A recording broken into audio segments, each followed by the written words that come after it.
आज का हमारा सेशन रहेगा structure of eye. Structure of eye की बात करें तो it is consist of 3 layer, outer, middle और इनर। आउटर की हम बात करें तो इसमें 2 पार्ट आते हैं, कॉर्निया और स्क्लीरा। मिडिल की बात करें तो इसमें 3 पार्ट आते हैं, आइरिस, सिलियरी बॉडी और कोरोइड। यदि आइरिस की बात करें तो इसमें 3 तरह से कलर देखने को मिलते हैं। एक हमारा होता है ब्लू, ब्लैक और ब्राउन। 3 तरह से हमारे आइरिस में कलर देखने को मिलते हैं। आइरिस की बात करें तो आइरिस का मेन वर्क होता है it is maintenance of light rays. ये क्या करता है आइरिस? लाइट रेज को क्या करता है?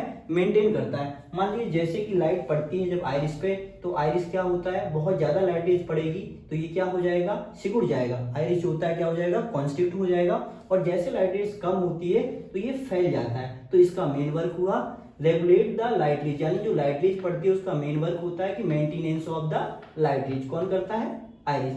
आगे देखेंगे आप इनर लेयर। तो इनर लेयर की हम बात करें तो इनर लेयर में आ जाता है आपका रेटिना। रेटिना लास्ट पार्ट में दिया हुआ है क्या? रेटिना। रेटिना की हम बात करें तो it is also composed of rod and cone.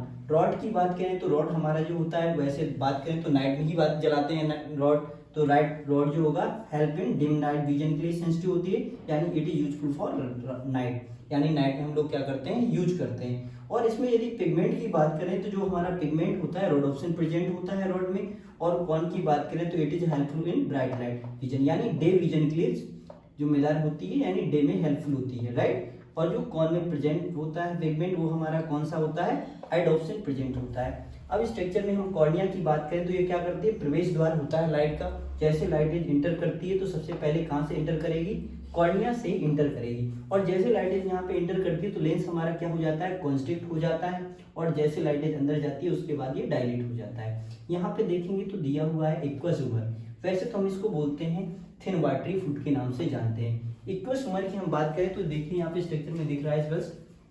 Aqueous humour का मतलब कि कॉर्निया और लेंस, ये कॉर्निया रहा और ये लेंस रहा, तो कॉर्निया और लेंस के बीच का जो स्पेस है उसे बोलते हैं एक्वस ह्यूमर, यानी space between cornea and lens, that is called aqueous humour.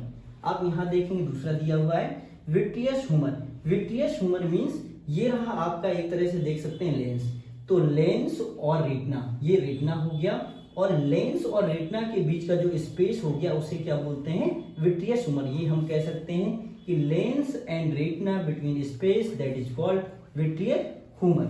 आगे देखेंगे ये आपका रेटिना दिया है, स्क्लेरा दिया हुआ है, ये ऑप्टिक नर्व दिया हुआ है। जब ऑप्टिक नर्व डैमेज हो जाती है तो कलर ब्लाइंडनेस हो जाता है। ये मीडियल रेक्टल मसल्स दी हुई है।